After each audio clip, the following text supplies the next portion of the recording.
Hi, you're watching a K-Learn Quick Connect. I'm Deanne Conrad, and this is Lisa Riggs. She's one of our instructional coaches. She's joining us today to tell us a little bit about the middle school report cards. Last year we saw a change in them. Describe what the change is for those who might be having children that are coming up to the middle schools in a couple of years. Sure. I think the biggest change is parents will no longer see just one grade for each core class or encore class. It's not going to just say math with a letter grade.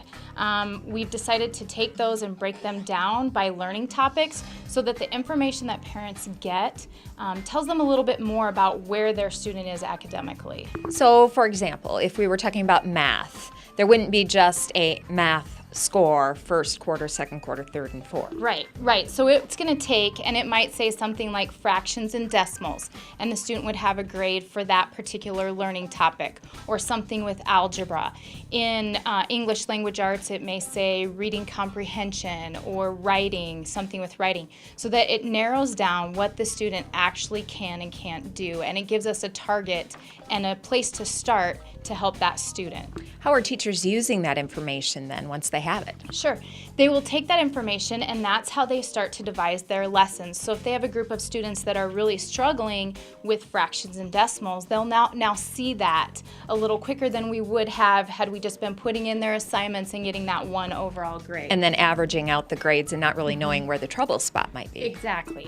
And the other thing that we've done too is separated some of the learning behaviors. So in a student's grade for math or social studies or language arts, they're not going to factor in whether or not an assignment was late or participation. Those types of things are now recorded separately in what we call our learning behaviors. So they'll have an academic grade that strictly shows what that student knows, and then a behavior under 3 different categories for learning behaviors that show some of the other information about that student. Okay, so this is a pretty significant change. Yes. What happens if a parent has a question when they get the report card? Because there's a lot more information on the report card now. Yes, feel free to contact the teachers, and they'll be able to explain it to you, because there are some percentages involved.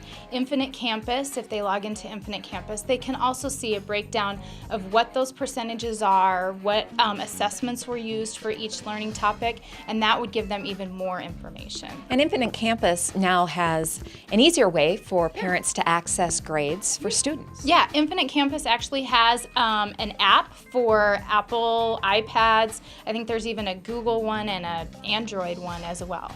Okay, so parents could just load that onto their device, pop in and check out the grades right there. Yep, there's a code that they will get, and if they don't know that code, they could contact their school, and when they log into it, their student's name comes up, and it tracks attendance, grades, and they can go into each in our level, they can go into each core area and see the breakdown of the learning topics for that. Okay, so shouldn't be any surprises come conference time then. Exactly. We can track them all the way through and know exactly where their learning is at any point in time.